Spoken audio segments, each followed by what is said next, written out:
Good morning. Welcome to another edition of the Sideline Junkies Sunday Rise. Me, it's the big guy KG, sitting in with the Midnight Rider,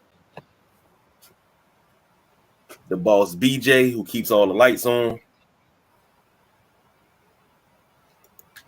He around there somewhere. I'm here. There you go. But first and foremost, how we always do, how y'all fellas feeling this morning? Well, this afternoon, I should say.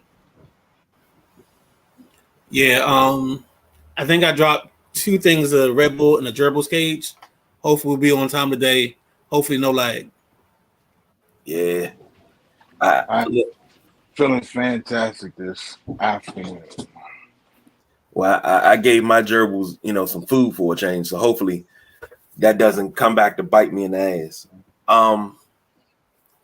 Starting this show off hot and heavy. This is something that talked about off air, and the boss BJ is on one side of the fence. I'm on the other. I think the Midnight Rider is, like you can see on the screen, trapped in the middle. The Bucks, the Milwaukee Bucks, number one seed in the Eastern Conference playoffs, eliminated first round by Miami. Giannis gave a speech about, this season being a failure, and no, he doesn't see it as a failure. And then Budenholzer gets fired. Right in the box. The box. No, right here. The box. So we talk about Budenholzer getting fired. And me personally, I didn't think the season was a failure. Things happen. Sometimes you got to retool. We've seen number one seeds get bounced in the first round before. 8 has beaten number one before, i.e. the Denver Nuggets beating the Seattle Supersonics. What year was that? What year was that? That was 94. Okay. I'm just laying the cake. I'm laying the foundation for the groundwork. You're laying it actually. I just want you to put that date out there. Right. Okay. But now, if I'm not mistaken, I'll have to look it up while you talk. But I don't think the coach was fired. I don't think that season and Seattle was a good team in the 90s. They didn't make the finals until 96. Can I ask a question? What's that? We've gone back to 1990. We don't play basketball the same. No, we don't do basketball the same. No, we don't. Okay. So then you want to talk about the Mavs getting swept after their championship run in, was that 04, 05? They lost to an AC. Did the coach get fired after that? I doubt it. So then Budenholzer gets fired 10 days after losing his brother in a car accident. Here's the KG angle. Okay, go ahead. I'm sorry. So, me personally, I don't think this guy just won you a championship 2 years ago. Same thing with Nick Nurse. He just won you a championship 3 years ago. And who else got fired? Who was Nick Nurse was 19. Who was 20? 20 was Vogel, Frank Vogel. 21 was the Bucks. So all three of those coaches were fired. Frank Vogel was never supposed to be the coach of the LA Lakers. Unfortunately, but they won the championship in 20. You would think that would hold over his space. It did not, because they struggled the following year. The LA Lakers are a whole different argument. A whole different segment. I'll give you that. Now, here's the thing. I don't believe that Budenholzer should have been fired. You retool, you come back. You fire coaches that win you championships and then try to bring in other guys to try to win championships with these other guys, players. This is not Golden State. This is not a Steve Kerr, Mark Jackson thing where, you fire Mark Jackson, Steve Kerr come in and win you a championship. This is a bullshit firing. That's what I'm saying. That's what I believe. Boss BJ, take it away. Well, my simple take is that the Milwaukee Bucks season is a failure. They can, everybody can say what they want. And I know my two guys here are going to have strong opinions on this. The Giannis speech was great. It's a great soundbite, you know. But here's the thing: I don't want my kid to think that you can have expectations and not meet those expectations and not fail. And the thing is, we've tried to teach our kids it's okay to fail as long as you gave your best effort. As long as you put forth the effort, everybody fails. Jordan has failed. Gretzky has failed. You name it. Earnhardt Sr. has failed. It's okay to fail, but we're talking about professional sports, and I kick everything else personal out of the window. If I know, I don't want to talk about that. I want to talk about the performance of the Milwaukee Bucks on the court. They failed as a number one seed, professional team that gets paid to play. The expectations for them was a championship this year, not to get to the first round and get bounced. Now the media plays, the flute, and if this was the Washington Wizards going to the East Finals, they'd be a Cinderella. They'd be the talk of the town. You can't have it both ways, and I do not agree with Giannis. He failed his team, just like Ja Morant and the Memphis Grizzlies. Their season is a failure once again. They do the same thing. They go to playoffs. They have this spectacular regular season, and they get bounced in the playoffs like they were an 8 seed. What were they, the 2 seed? Yeah, they were the 2 seed. That is we're talking about professional sports. We're not talking about the Special Olympics. We're not talking about anything else. We're talking about professional sports with professional athletes that get paid to do a job. This is their job. And some of us would love to have their job. But you're not going to sit here on the podium and give me this fantastic speech about how your season's not a failure when you just lost to an A seed. You just didn't think that A seed would be Miami.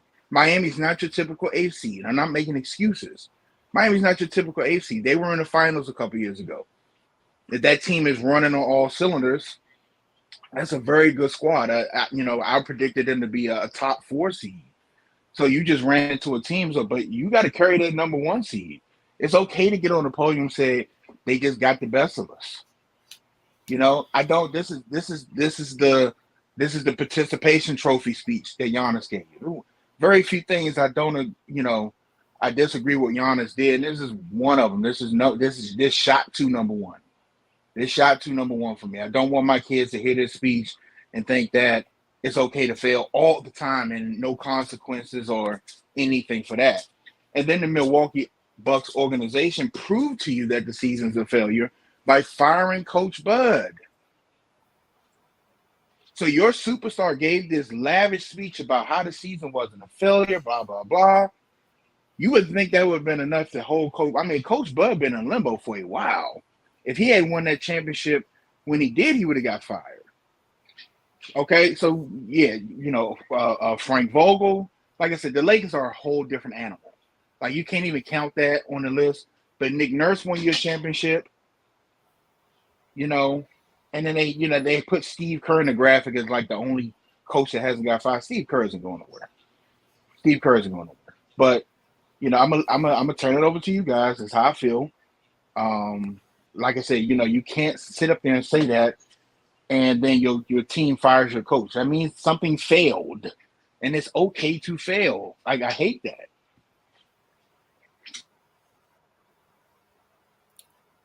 Oh no, KG, you got a rebuttal. Okay, this is an argument. So y'all go ahead, because I'm in the middle. So I feel like I'm a tiebreaker here. So I'm gonna wait a second. Here's my thing. We tell our kids it's okay to fail. We tell them, you're going to fail in life. But here's the thing. It's never a failure unless you don't try. That's when it's a failure. If you never tried, that's when you failed. You made it and accomplished the goal this year, but there's always next year right now. And no, that's not no participation trophy. That's saying, hey, they got the best of us. We need to be better next year. We need to figure out what we did wrong and get it right. You just admitted failure.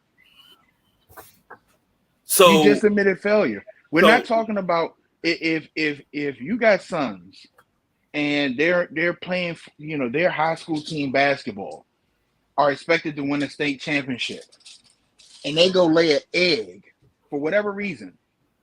Guys, y'all failed, but it's okay. Y'all gave 100%. You can't sit there and say that's not a failure. You fell at we fail every day. This is it's a dangerous road for Giannis. Giannis has people that look up to him. You say your son, you compared your son to Giannis. Yes, I have. So do you want Dario to start saying, I failed, it's okay. I'm not gonna try. I failed. It's all right, it's cool. Failure is okay. That's where it's not. That's what drove Jordan. Exactly. Failure. But those are his words. But because it's not okay. It's not okay. Yes, I failed. That's why Kobe was the way he was. I'll never let this happen again. That's not being okay with failure. Do y'all remember how Kobe's face looked when in the finals? You think he was okay with that? Do you think he was okay with losing to Boston? Hell no.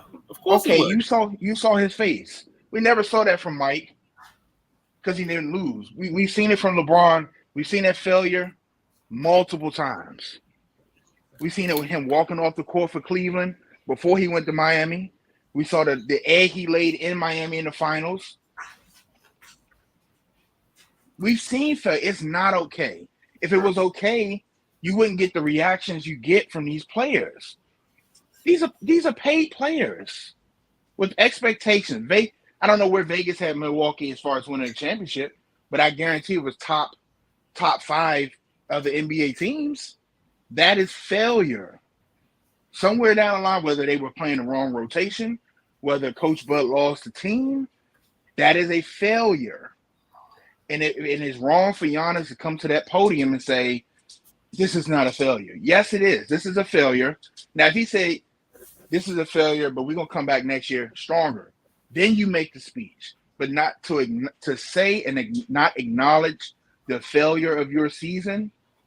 I guarantee if you go get the Bucks right now and say, due to some catastrophic area, we're gonna take the Heat out and put y'all in. You think they're gonna say no? They'll be on the next flight to New York. They're not gonna say no. Then it's a failure then. But if you're okay with failure, you be like, no, we failed this year. We're not gonna take that opportunity. They're not gonna say that. If something happened to the Miami Heat team where they couldn't play basketball, Bucks will be up. Are they gonna? As that organization say, our superstars say we failed this year, so we're not gonna take. Let's advance them to the East Finals. They're not gonna say that shit.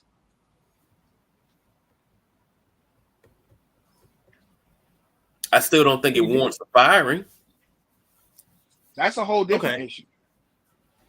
All right, so Giannis is probably 1 or 2 in the best players in the league or the best players in the world the last 5 years. I can get that. Yeah, I can be okay saying that. And he's got 1 finals visit in that stretch, right? Yeah. So basic math, that's a failure. And there's a reason why Budenholzer got fired. Now, their other problem is much deeper than that because I think they're at the end of the road because Chris Middleton can't be Chris Middleton, which isn't great to begin with, but he can't be your second guy anymore. You have to find a new 2. You have to find somebody to replace him because whatever injury he had, he's never recovered from. So that's the other part of the failure in Milwaukee is their number 2 guy is more like a 3 or 4. He's not even Robin in this situation. He's the Wonder Twin. And then you know what? I'll be nice to him to say he's the Wonder Twin that becomes the animal, not the one that becomes the bucket of ice. So I'll give him that much credit. He's not the terrible Wonder Twin, but he's the better of the 2 Wonder Twins. And that ain't much. And that's an organizational failure. We watch LA. We watch Golden State retool. And okay, that now. So to quote, it's a great song, but this is unfortunately Budenholzer has brought Milwaukee to the end of the road. They ain't got nowhere else to go. They have to move on from him because you don't have the talent. You're going to have to change the dynamic of this team. Brook Lopez is a free agent. He had his best season. But are you bringing him back? Are you investing in him? Middleton, you can't invest in him because he just showed you he doesn't have the body for it. His legs are gone. So this team is going to change from just the way they're built standpoint, as well as who's coaching them. So this is the perfect time to make the move. You know what this Milwaukee Bucks team remind me of? It's like a hybrid version of those LeBron James early Cleveland teams where they just sat around and watched. They had the best player in the world. They sat around and watched him play ball, and he was good enough to get that team to the finals. If they had put something around him, he would have probably been walking away with 1 or 2 championships in his first Cleveland era. And the Milwaukee reminds me, we have one of the best players in the league. We have a guy that can get to the rack anytime he wants to, score at will. Let's just watch him. What significant moves have the Milwaukee Bucks made to keep this team relevant? And that's what they just got exposed with Miami. Miami had, even with losing Oladipo, Miami is a complete team. Everybody on there has a role. You know who the 1 is. You know who the 2 is. You know who the 3 is. You know who the enforcer is. You look at the Bucks, you know who the guy is. It's Giannis. And then you know who the other guy's supposed to be, like the Midnight Rider just said, but he's not there. And then after that, it's like, what the fuck is the rest of this shit? This is a pile of dog shit. This is a pile of dog shit with a Princess Tutu on it. That's what this is. Absolutely right. And you got to think about it. With Drew Holiday, you never know what you're going to get. He's a box of chocolates. He's a box of chocolates basketball player. You never know what you're going to get. He can give you 35 or 4. Right. And he'll give you 4 for a good stretch. And then he'll pop out with a couple of games. You'll be like, all right, that's what I'm talking about. He'll give you, put him in that FanDuel lineup one week and he give you something. You be like, I'm going to put him in the next week. And you get a swift kick in the ass. Yes, sir. Let me say this. And this is in defense of Budenholzer. He took over in Milwaukee 2018-19. 60-22, first in the Central. Finished the season in the conference finals. 19-20, 56-17, first in the Central. Lost in the semis. 2021, 46-26, which is the worst record of his tenure in Milwaukee. First in the Central, won the championship. 21-22, 51-31, first in the Central, lost in the semis. 58-24 this year, first in the Central, lost in the first round. Every year they ruled the Central, okay, with up and coming teams of Detroit. We're not talking about Detroit. The Central doesn't matter though. Yeah. But what I'm saying is the division title doesn't matter. Listen to what I'm saying. What I'm saying is they've ruled their division. They ran with it, cool. But this team has been effective. This is kind of like almost Mike D'Antoni. KG. What's the next closest team in their division? In the Central? Yes. What you mean as far as talent-wise? Who's the second place team in their division? The Cleveland Cavaliers, 51-31. That's this year's Cleveland Cavaliers with Donovan Mitchell and everything. Who's after that? My Bulls at 40-42. And both of those teams couldn't even scratch your ass if you asked them to. Those teams, when you say Coach Bud, I immediately put Giannis on that. This is why they won 51 games. It's because of Giannis, not because of Coach Bud. Coach Bud is not a good coach. He benefited from one good year where Giannis was just this animal, where Giannis took a sensu bean and leveled up to Super Saiyan 6, and couldn't be stopped. That's what that wasn't coaching. That wasn't coaching. That's basically Scott Brooks. Be like, hey man, look, y'all guys do what you want. I got 2 of the best players in the league. I don't know what to do. What do you guys want to do? That's what that is. You benefited from having an animal on the court. That's why you won championships. That's why you won division titles. Let's not sit here and pretend like this guy's a great coach. He's not. Let's not. And I think Nick Nurse gets too much credit. You got Kawhi Leonard, dropped in your lap to bolster that team. KD tore his Achilles or whatever he hurt. Like, let's not pretend these guys are like. You got to show me something after that, And we're going to talk on the Lakers. I keep saying the Lakers bubble championship to me is nothing. But now you have a Lakers team, and I don't want to get too much content up, that looks totally fucking different. And excuse my French, but they look totally different right now.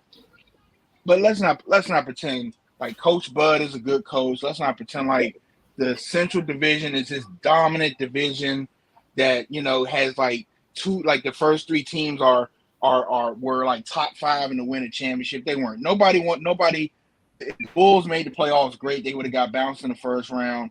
If the Cavaliers made the playoffs, they were already having issues. Even though they did improve their team, nobody was waiting for Cleveland to go to the East Finals. Nobody. If you were, please, like, somebody let me know in the comments or something. Like, it's no way. There are a handful of teams. I say 4 or 5 teams that were slated to win a championship, and the Bucks were one of those teams. Bucks were one of those teams. The Cavaliers were, the Bulls weren't, the Wizards weren't, the Knicks aren't even in there, even though they're playing still. The Knicks, nobody expect the Knicks to go to the championship. I'll stop talking, guys. I'm gonna stop talking. I'm gonna mute my mic. No, because KG does the KG thing, and he proves the case against him better than he proves his own case. so he's just showed us the reason why. Like, you have Giannis, but you won the Central, and if they hang that Central Division title, bless their heart in the rafters. Well, I mean, their heart. Everything. Hold on. You just talked about a team that has finished first in the division for 4 years. There's 1 finals, there's 2 semifinals, and a first round knockout. Where's the success in that? You got one of the top 3 players in this league. Where's the success in that? That's why he got fired. Doug Collins took Chicago since your Bulls got Doug Collins. This is a Doug Collins situation. You got the best player in the league, but you just can't get over the hump. Because Budenholzer did the same thing Collins did. Get the ball to Mike. Hold on. This is get the ball to Giannis. Hold on. That's what Collins did. And here's the thing. I can go in the room and get the book for you. Go get the Jordan rules. Read it. Why Doug Collins got fired. Jerry couldn't get him to the next level. No, Jerry Krause did not fuck with Doug Collins like that. So you're that saying doesn't matter. Oh, so you're saying that it doesn't matter. Yeah, it doesn't matter. But you're saying if Doug Collins would have stayed the coach of that Bulls team, we're going way off subject like we always do. Right. If you're saying if Doug Collins stayed the coach of that Bulls team, they would have had the run they did with Phil Jackson? No, I'm Absolutely not saying that. Not. I'm not Absolutely saying that. Not. Listen, what I'm saying is that's a whole totally different situation. Doug Collins got fired because he catered to MJ. He didn't. What did he say? Well, what was the last play call on that? Give Michael the ball and get the fuck out the way. That was his playbook. But to you don't think Budenholzer has that same play? But 2 totally different things. Management did not like Doug Collins. They were in love with Phil Jackson because he was friends with Jerry Krause. Okay, but I just said how long the Bucks have been trying to fire Budenholzer before he won the championship. Really? Yes. I didn't know that. Yes, they've been trying to fire him. He's been on the hot seat before he won the championship. He won the championship, and he was able to stand up off the hot seat, but he was still in the room. Like he couldn't. It's like 4 seats in that hot seat room, and he couldn't even leave the room. He got up, got some water, but that was it. His leash was gone. You know, you ever seen a dog on a chain leash and the chain all crinkled up and they got a foot of room to move, they can't go nowhere? That was Budenholzer the whole time. I see that part. I didn't know because I thought they were in love when they gave up on Jason Kidd and hired him. I was like, yeah, that's a bad fucking move to give up on Jason Kidd. And you see what Jason did in Dallas, but that's a whole different subject. Different subject. But I let's guess talk about some real playoffs. But I just want let me admit failure here. I failed to make the point that I thought I was going to make this afternoon. No, you didn't. Let me admit. No, you didn't. We love you. We love you when you make your points. Nah, you made the point. You just made the wrong point on the wrong side of the argument. Oh shit! Yeah, you what are you? It's like when in soccer when somebody makes their own goal. That's what you did. Oh, God. Like you scored a goal on yourself. You took that already? I love him. I love when he set up. I love when he's like the perfect assist man. He just sets you up for that glorious goal or that dunk every time. I can't, man. Look, it's okay. You had 15. You had 15 assists already. We ain't even halfway through the show. We moving over, sir. NBA playoffs because my season wasn't a failure. The LA Lakers lead their series, which is a pretty exciting series, 2-1. They beat the Warriors 127-97 last night. Really, really, really good series. It could go either way. Steph only had 23. Well, I ain't saying only like that was, it was easy 23, but he had 23 points in 32 minutes. Kuminga had 10, Wiggins had 16. Clay had 15, and then after that, those are your only guys scoring in double figures. For the Lakers, LeBron 21, AD 25 and 13, Reeves 10, D'Lo 21, Walker 12, Schroeder 12, Hachimura even came in with 5. This was a team effort, but this is somebody said something last night when you talk about the Lakers. You don't know which AD you're going to get. Because sometimes he'll come out and he'll give you 12 and 4. And then nights like this, he'll give you 25 and 13. He'll give you a double-double. I think he holds the key to this series. But am I wrong, fellas? Midnight Rider, can I go first? Because I know you're the Laker extraordinary and Laker expert here. I don't hate the Lakers. The Lakers are what they are to me. And we know the league has a heavy interest in the Lakers being the Lakers and being relevant. Now, the moves they've made, they've really, really improved their team to a point where this team, I got Denver winning the chip. I just think I love Jokic, but I think the Lakers are really a viable threat. And one because of LeBron James. Yeah, he's slower, but when LeBron wants to go to the hole, there's nobody on the Golden State team that can stop that man. When he gets that head of steam and puts him in 2 steps down and puts his head down, that's 2 points. Unless he got a bad finger roll or something, that is 2 points. And that's a dangerous place to be in. The Warriors, you have nobody to guard this man. Nobody on your team to guard this man. This is a heavyweight bout right here. Like they just traded blows. The Warriors just got them in game 2. They just got the Warriors, and the Warriors are not going to go away. The Warriors not going to go away. The Lakers aren't going to go away. I think the dangerous part with the Lakers are they're still. It's hard to say this because we know what LeBron James gives you. We know what Anthony Davis gives you. But I think they're still trying to figure out, like they still have, like they're close to the ceiling, but I think they still have a little bit room, like an inch or two, to figure out like a like a dynamic. Hey, this works. Like we're still experimenting. Hachimura's a little, sometimes he's there, sometimes he's not. Reeves, sometimes he's there, sometimes he's not. They can find that killer lineup with AD or LeBron. Or, AD on the floor, you got a certain amount of guys, a certain amount of guys. I think they're still playing with that. The Warriors know who they want on the floor. The Warriors know who they want on the floor, and because they had that team basically all season. The Lakers have been making moves left and right since, so they still have I think they still have a continuity issue at times. You can see it on the floor at times. For the most part, Reeves knows what his role is. AD does, Schroeder, LeBron, but I think this is going to be a really good series. Now, I don't know who's going to win. I think you can get 7 games out of this. I think you're going to get 7 games out of this. I think whoever wins this is going to Denver, and that's going to be a whole different series. But I mean, for me to be the Laker hater I am, I like the Lakers. I like what I saw last night. The problem is, and I don't know if you guys heard this last night.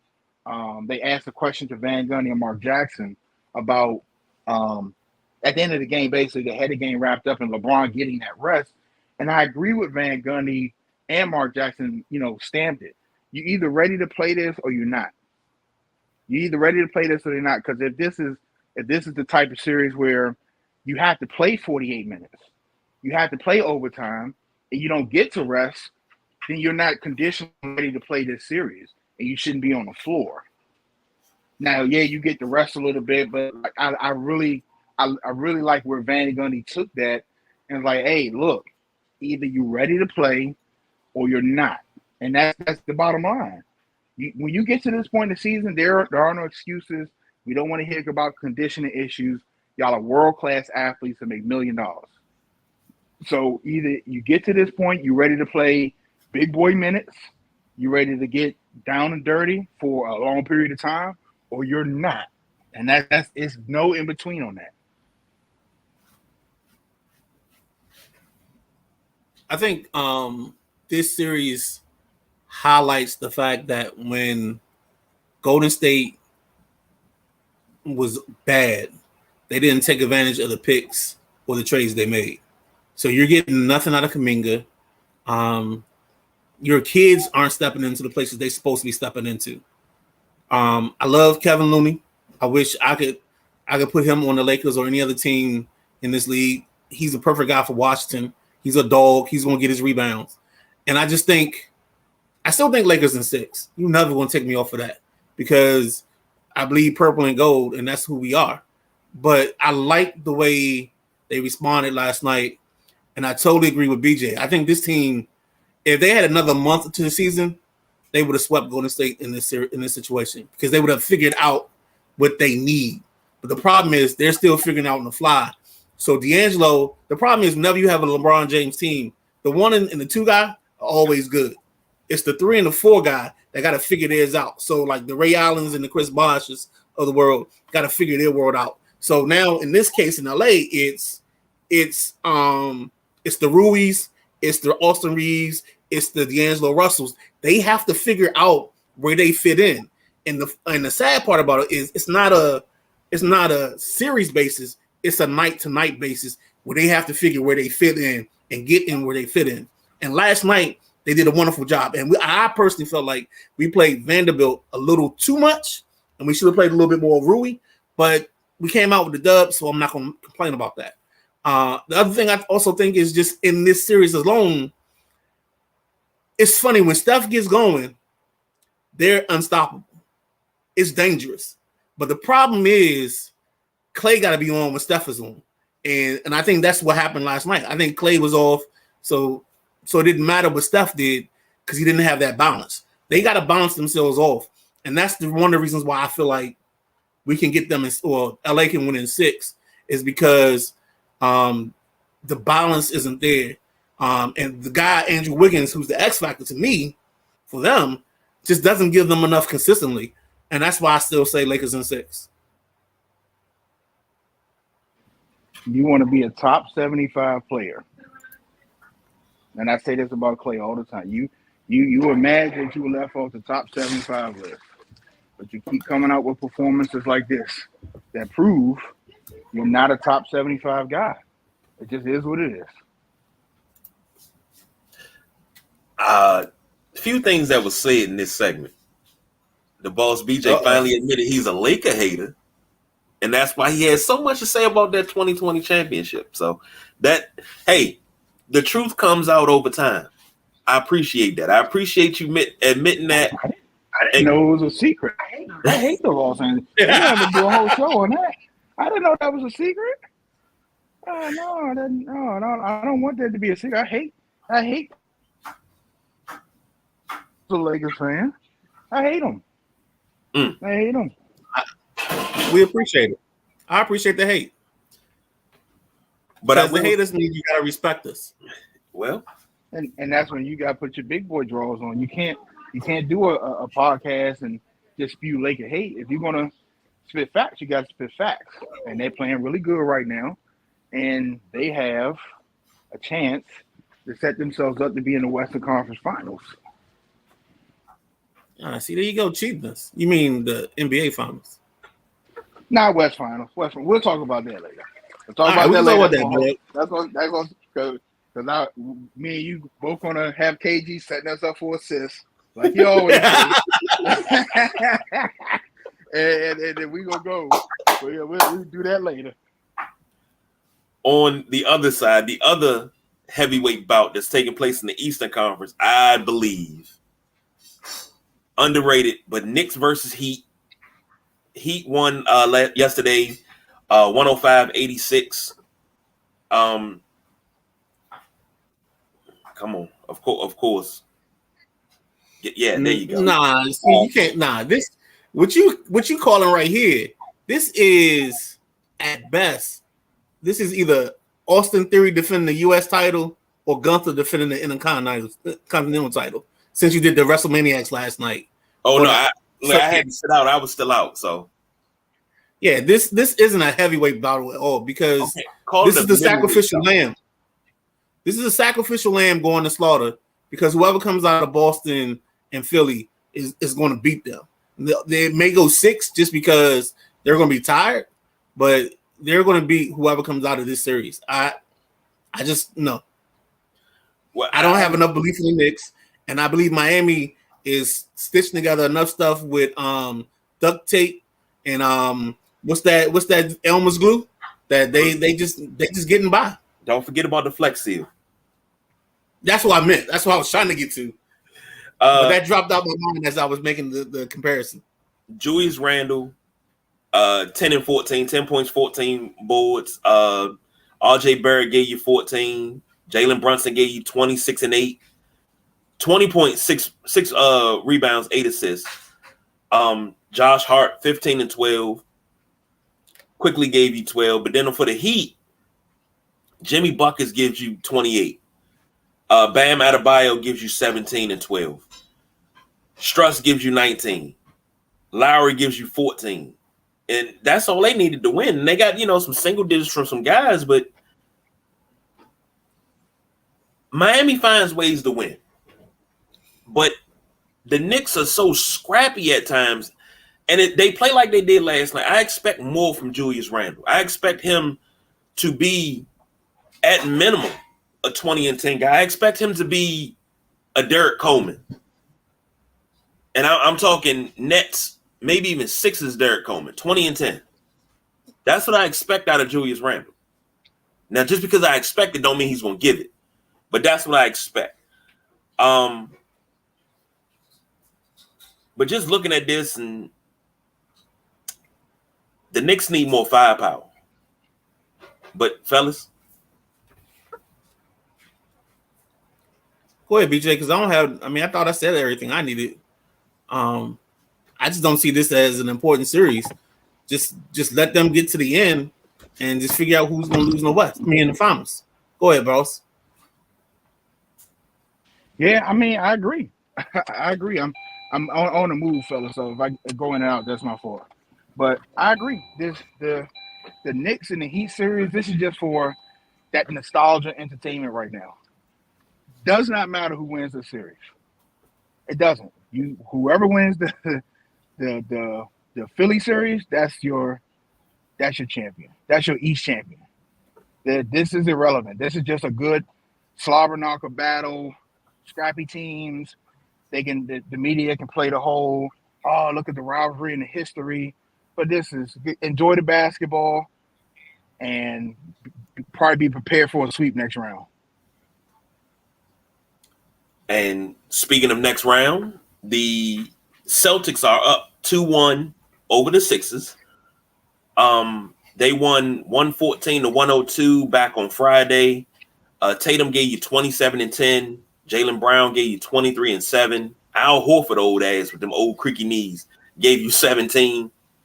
Marcus Smart gave you 15. Derek White gave you, come on, don't go out on me yet.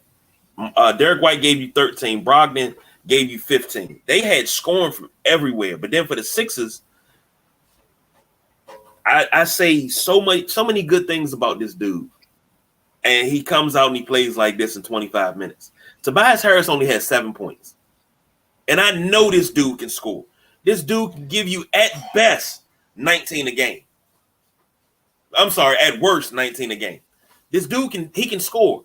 He comes out and he lays an egg like this. I don't like it because I know he's better than that. Brother, this ain't the same Toby Harris of a couple of years ago, man. It's not the same dude. It's not the same. He never got. Besides Orlando, he never was on a team where he can establish himself as, the scorer that we know him to be back in the day. But we're talking about 2023, brother. 2023. Toby, you get what you get out of Toby. If it's plus 15, you got a good night out of him. If it's not, then he's not going to get those touches on that team. It's just not going to happen. It's not going to happen unless Harden sits out. He might score some, but then we know how that is. It's like you lose your rhythm and stuff, and then you just got to get thrown back into it. A lot of guys can't just turn that switch on. True. PJ Tucker had 9. Embiid had 30 and 13. Harden had 16 points, 11 assists. Maxey had 13. Melton had 14. They got the firepower. It's just, I don't know. I don't know what the. No, you just mentioned it. It's about the balance and finding the role. And I think the problem they've had with Embiid coming back is they haven't figured out the roles and how this thing works. So they struggled last night or 2 nights ago, and they just didn't know how to come back off of Boston putting their foot on the throat. So with this team, the issue is, y'all keep talking about Tobias Harris. I'm sorry. I just don't see it. I've never seen it. I mean, he might have been good at Tennessee, but yeah, I missed that introduction. Like the little tag on his shirt that said "Hello, my name is." I missed that day. I wasn't there. I don't know, but yeah, I can't believe in him, and I think that's part of the problem. I think the other problem that they had is, statistically, PJ Tucker scored too many points. This team is like 13-0 when PJ doesn't score. So if he had 9 the other night, it's his fault because he messed up the mojo. But I think their problem is Boston's too explosive. And when Boston starts going on that run, because Boston has Brogdon, Boston has Tatum, Boston has Brown, that's where they struggle. And I don't want to see Boston in the finals because I got a friend that I'm going to hear from all the time if that happens. But, I mean, I just don't see where the 76ers have enough clips in the gun to keep up when it gets tight and when it gets serious. Boston just can score from every point. So this is where a guy like Maxey, this is where the guy Milton, those other guys become more important because that's what Philly needs. Philly needs them to have a great series. They don't necessarily need Harden to have a great series. But the other thing they need is they need Harden not to be the scorer. They need Harden to be the facilitator. And I think that's where they play their best at. I got no arguments with that. I think you're right. And you know what's crazy? If Boston does get out of this, they're going to get to the finals and they're going to get mollywopped. I Again, don't know what it is. I think I really believe that. I don't know what it is about them. They have this East dominance with them, but when it comes time to get that Holy Grail, it's like they're missing something. And you wouldn't think that would be with the Tatum and Brown combo, but I don't know what it is. I just feel like Boston. That's it. I agree with Midnight Rider. I think Boston would is going to probably get past Philly, but I think Philly are equipped to win a chip, if that makes sense. So if Philly has to find a way to slow Boston down some type of way. But Embiid in the finals against possibly Jokic, or I'll say it, and then of course say it again because you went out. Jokic and Embiid. Yeah, I'm driving, so I'm gonna mute myself. I'm gonna let you guys go. I'm gonna try to keep up with y'all. I can hear y'all, but I know my good old AT&T service ain't keeping up. Well, dang, he just ran out when he said LA might be there, but it's okay. I accept it anyway. I kind of heard me now. Yeah. Okay. You say LA.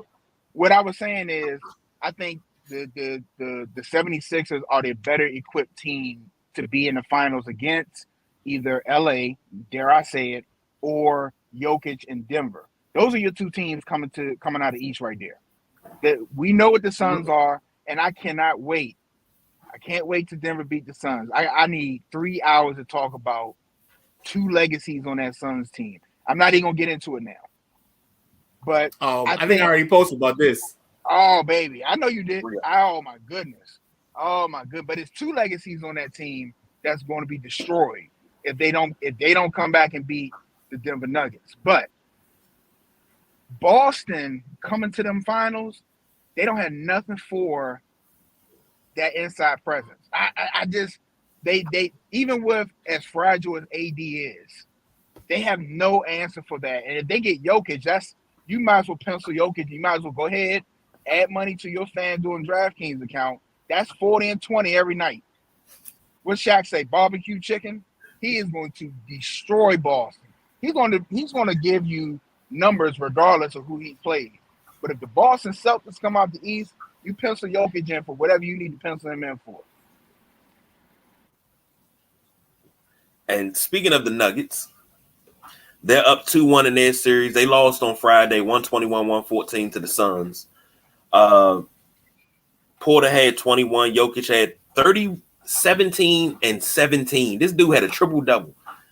Damn, that's like my 2K numbers. 30 points, 17 boards, and 17 assists. Good grief. Jamal Murray sighting, 32 points, 6 rebounds, and 5 assists. Brown gave you 11. For the Suns, Kevin Durant gave you 39, 9 rebounds, 8 assists. Ayton, 4 points, 9 boards. 47 from Booker with 9 assists. And then that was pretty much your scoring right there between KD and Booker. That's your scoring right there. But they were able to pull it out by 7.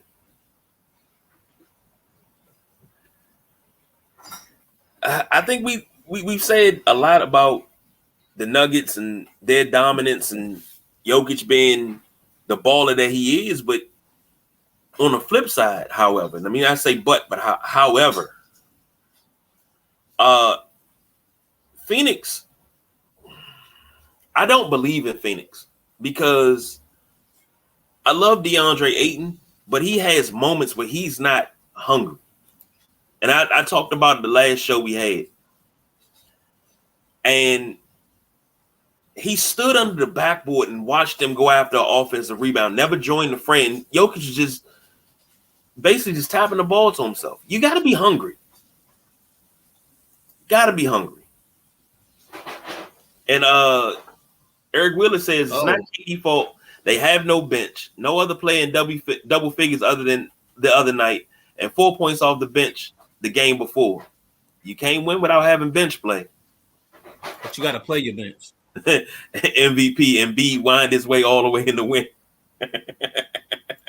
Nah. You got to go back to that because no, you got to play your bench. It's the. I don't know if it was us talking or whoever I was talking to. The issue with Monty Williams, I think, has become or starting to show that maybe he's not the best in-game coach or in-game adjustment guy because there's no way you have a guy like Terrence Ross who's instant offense, a guy like Jay Crowder who's a defender and scrappy.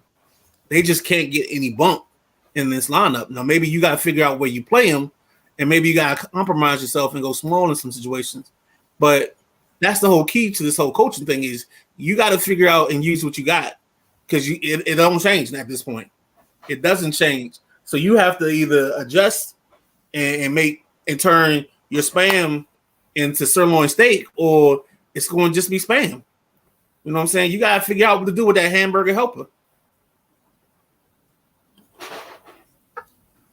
My bad. Because I mean, you can jazz up spam real good with some fried corn, but hey, that's a different show. But you gotta jazz it up. That's what I'm saying. You gotta jazz it up. Jazzing up his spam. I get you. That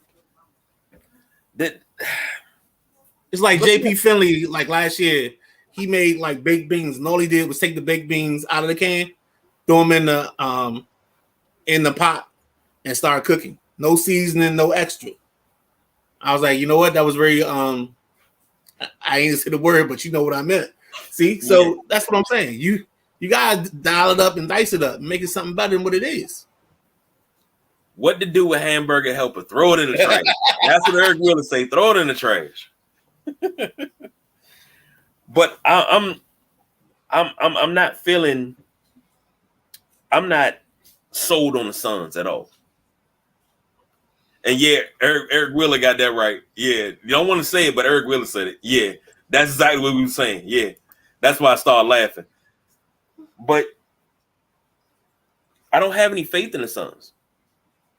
I don't, because I'm not going to get into it, but yet again, here it is playoff time and somebody's hurt when his team needs him the most. But everybody talking about, oh, he's the greatest PG of all time. No, the fuck he's not. He's not even top 10. Ooh, top 10, that's tough. No, he's not even top 10. He's probably maybe top 20. He's better than Mark Jackson. Hey, man, where you at right now? This sounded personal. This sounded personal. It sounded personal. Oh, shots fired. Ooh. He could be better than Mark Jackson, but he ain't better than John Stockton. Yeah, I think he got big. Let's go back to this, Mark. Hey, we as y'all say, put a pin in it. I need a pin in this Mark Jackson, Chris Paul talk. I need a pin in this. That's an off-season show. That's we not gonna. I'm not even gonna go there with you. Oh yes, we are. We're gonna have to get with this.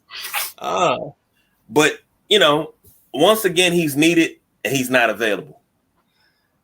Booker scoring points out of the gym, KD doing KD things. I get that, but after those two, Ayton's supposed to be your next guy, and he's not doing anything.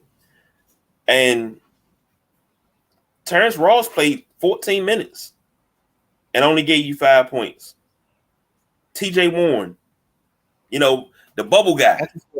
That's a bucket right there. He's a walking bucket. His only problem is he had 2 bad leg injuries the last 2 years. Yeah. That can't come out. He only gave you 7. Cameron Payne gave you 7. Where's the scoring? It's like it's a power shortage. They if I'm not mistaken, they playing a little bit.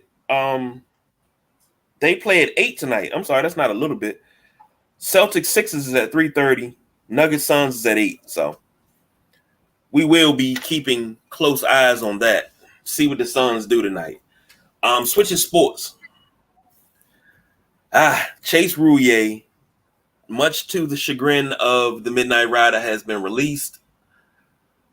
I got chagrin. I'm sure you were happy about this release because you've been trying to replace him for the last 2 years. Now he's replaced. What do you got to say now?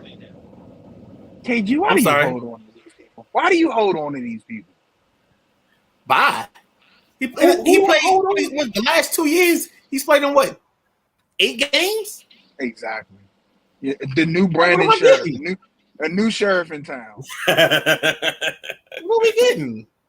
No, I mean, we end up at our fourth center by like week 12. So, I mean, I'm not heartbroken that he's gone. And I mean, if you want, I mean, we could double up the U-Haul because Norwell got to go too. You got to have a new left guard. You got to have a new right guard. And your right tackle has to be somebody of note. So, yeah. Whether it's Wiley, whether it's somebody else that plays them into the position. But, I mean, the problem I have with this organization is they only want to get better incrementally. They don't want to get better big time. They don't want the blue star or the 5-star guy. They'll take the 4-star guy where he's a 4-star at one spot, he's a 3-star at another spot, and he's a 2-star somewhere else. That's the issue I've had so far. And then the other issue is I get tired of them telling me, oh, we were this close. Oh, we almost got. Well, dog, you almost got still means you ain't got that person. So I'm good on that. Don't even tell me. Don't tell me, oh, we almost got Jahmyr Gibbs. Don't almost tell me we almost got up to get Richardson because you didn't, because you was going to 7 and he got drafted at 4. So you still can't get him if you at 7 and he at 4. So, like, stop telling me this. Oh, we could have had Russell. No, but you didn't get Russell. Tell me what you got. Tell me what you did. I'm sorry. That wasn't even supposed to be a rant. I digress. Y'all can go ahead and talk. Talk amongst yourselves. I don't have any Washington Commander thoughts at all. I just know that something I've been saying for years. And, you know, when Brandon Sheriff contract came up, it's like you can't commit this much money to guys that don't play. We talked about that with Lamar Jackson. Like, there is a hesitancy. You know, you can't – it's like you can't – if you can't give me, you know, 80, 90% of the games, we're not even talking – if I'm the GM, we're not even talking about contract. We can't. It can't. It's no production there. If I got to keep plugging and playing guys or finding guys that are versatile because I don't know at any, you know, I can't count on the starters on my unit, then that's an issue. That's an issue. You got to address that. And you know how you address it? You take the scissors and you cut them. And we don't wish you the worst. We wish you the best somewhere else. Right. And I think he's going to be fine wherever he goes, but for the price tag and for the production, he has to go somewhere else and do it. He can't do that here anymore. And looking over Rouillet's career here in DC, he was a 6th-round draft choice in 2017. As a rookie, he played 13 games, starting 7 at center, missed 3 due to a hand injury. He started every game at center in 2018. He started 14 games in 2019, missed 2 due to injury. He signed a 4-year extension in 2021, worth $40.5 million. Week 8 against the Broncos, he fractured his fibula, was done for the season. He was on the PUP list to begin training camp last year before being activated. He suffered an MCL tear in his right knee and went on injured reserve last season. So I get what y'all saying, but here's my thing. I try to hold on to guys to get better. Not saying that. How am I trying to say this? I want to hold on to a guy so we can get better without saying, okay, let me get rid of the guy that's here. Now, if I draft somebody and he's better and we get to training camp and he outperforms, all right, bye. See you later. Deuces. But we're in the offseason. We haven't put on pads yet. So I don't know what we have. And I don't know if what we have is an upgrade or a downgrade. And Eric Wheeler says they rely on position flex far too much. Nothing wrong, 1 or 2 guys being versatile, but they want everybody they draft to be. And he also says, who wants a 3-star versatile player at multiple positions instead of a 5-star dog at one position? We just said that. I mean, you know what? A 5-star dog can hide a 2-star sitting right next to him. Exactly. Well, I mean, he's gone now. we won't know what the next center is until we put on those pads. Well, your next center is going to be Gates, because I think the way they paid him, and it's Gates, Stromberg, and then Larson. Well, happy trails to you until we meet again. Switching sports one more time. This just came out. Vida Blue has passed away. Left-handed pitcher for the Oakland A's, a part of their dynasty in the 70s. One of the known faces of that franchise for a career that lasted from 1969 to 1986. 209 and 161 with an ERA of 3.27.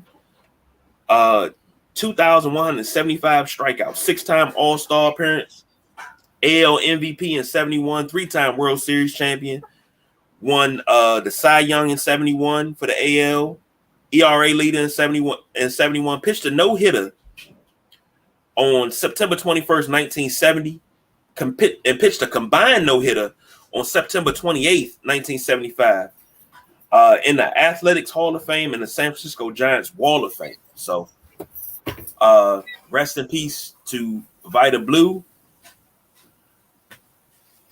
Another pretty damn good player. I dare I say great, gone too soon. Now for the Midnight Rider, he said the Nats blew a late lead. Take this and explain this one to me. So last night they go out. They're out in Arizona. They have a 5-run ninth inning, I think it is. Go up 7-6, and then as Kyle Finnegan has done the last couple of weeks, he goes out and gives up the bag at the end of the ball game. Gave up 2 runs. They lose 8-7. I think a couple of weeks ago they lost to the Mets in the same fashion. They've lost at least 4 games like this, KG, where they fought back into the ball game, and then all of a sudden their closer just can't close. And I think we're going to get to a point. It's early, but we're going to have to get to a point where we got to figure out if Finnegan just isn't the setup guy, and you got to go with either Harvey or bring a young arm up and let them just get the bumps and bruises of being the closer, because this team shouldn't be 13-18.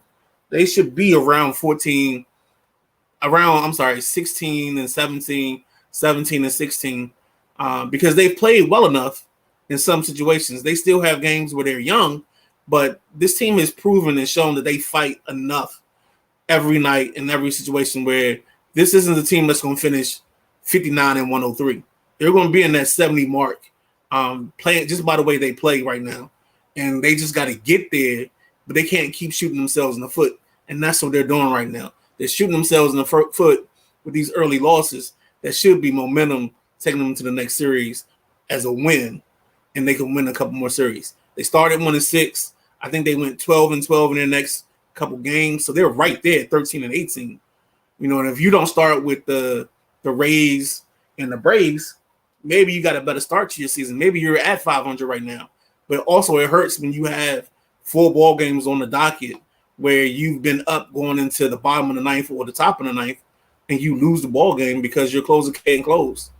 That's an issue, and it's going to be an issue. And they have to start trying to figure that out.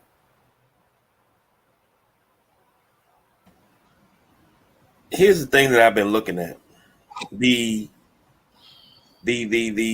Nationals seem to be the flip side of what the Baltimore Orioles are, because the Orioles are winning games close, and they're coming from behind. They're closing the door on people. They're 22-11 right now. They're number 2 in the AL East. And when it's neck and neck, nip and tuck, it seems like the O's win, but it's like Nats can't get over that hump. Well, we're talking about different processes, different parts of the process of the rebuild.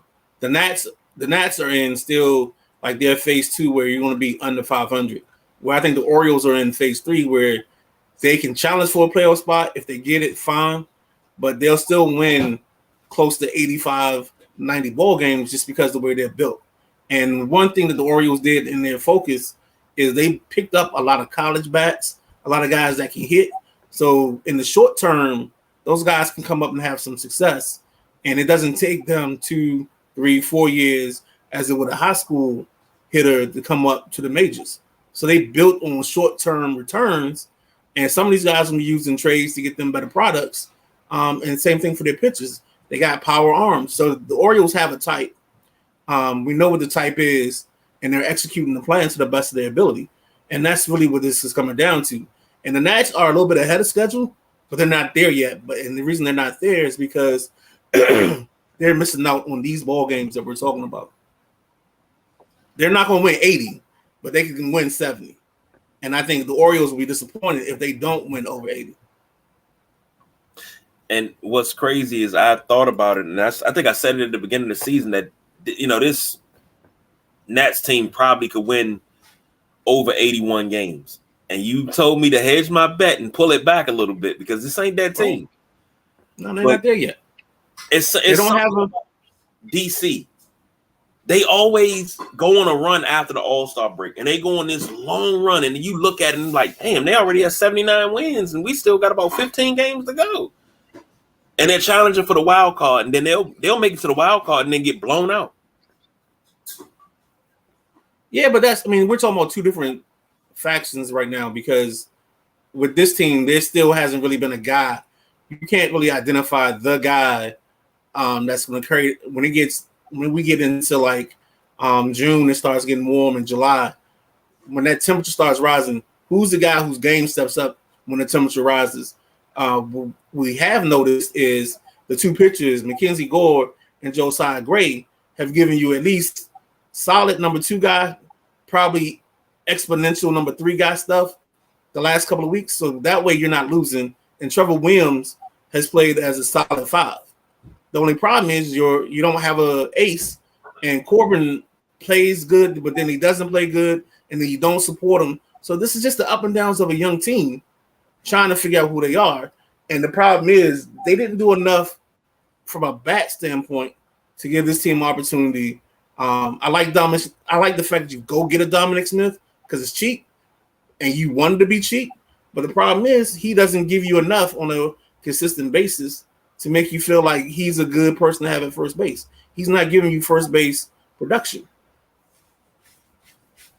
And that's their problem. They're just not scoring enough.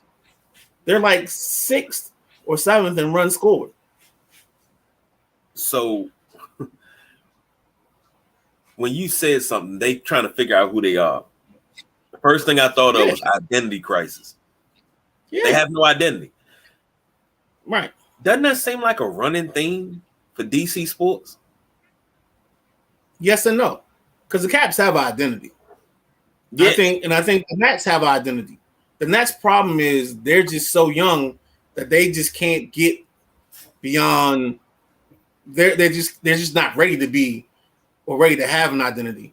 It's like they're just sitting there. They're like a teenager going through puberty, and that's where we are. They're in that pubescent state right now. So it's not really a thing of not knowing who you are. It's just trying to figure out who you are and take those steps. And I think these next couple of months are going to be super important because if Victor Robles stays on the path he's on, then you kind of have center field figured out.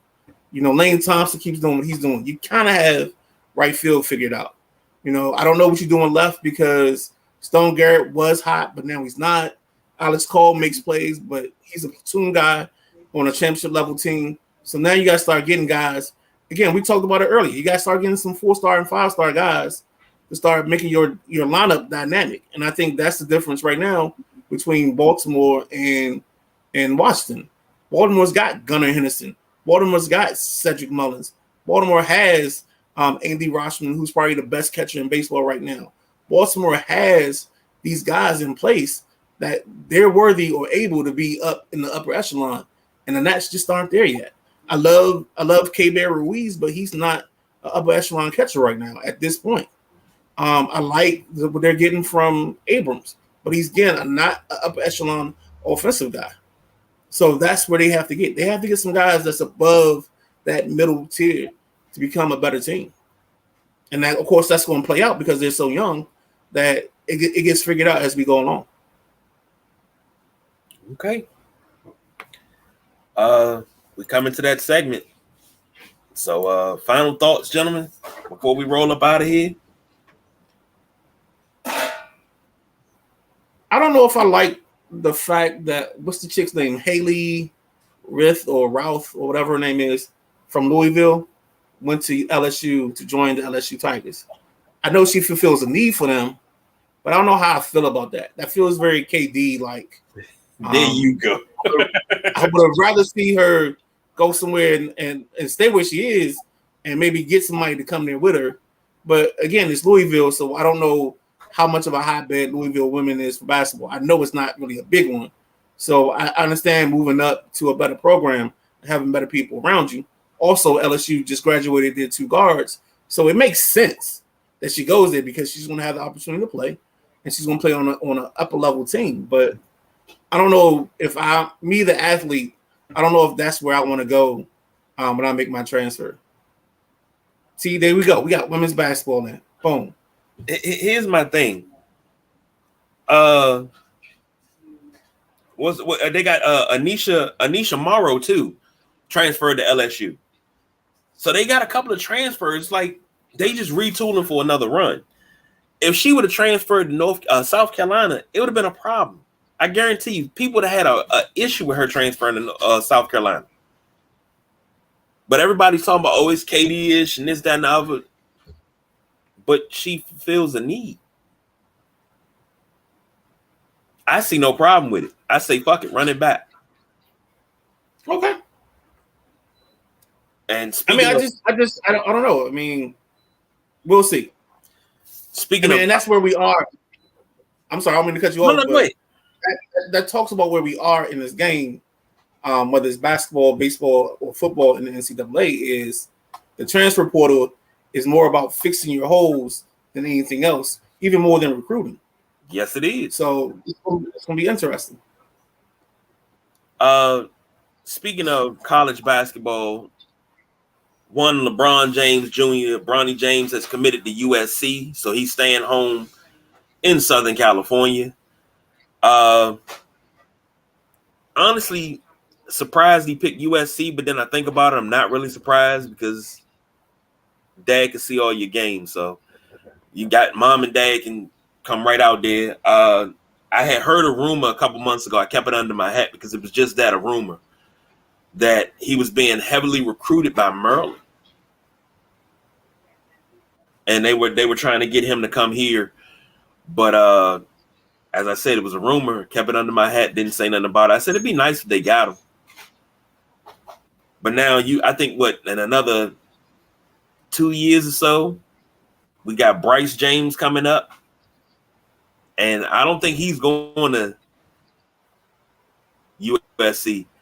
He's going to one of the big boys. He's going to go to a North Carolina, a Duke. You know, he might even hit the Big East and go to a St. John's or something, but he's going to one of the big boys. And if he keeps progressing the way that he's going to probably be your number 1 recruit in the country. I don't know what year. I can't remember what year Bryce is and what year the Boozer Boys are, because the Boozer Boys are at the top for the next class or one of the next 2 classes coming up. So I'm not worried about that.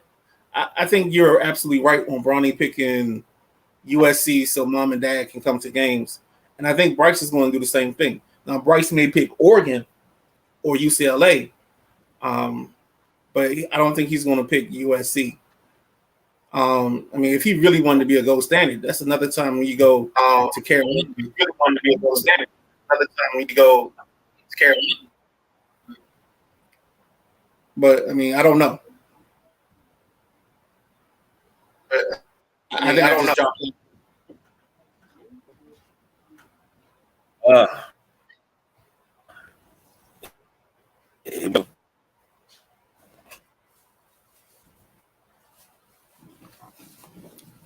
Oh boy.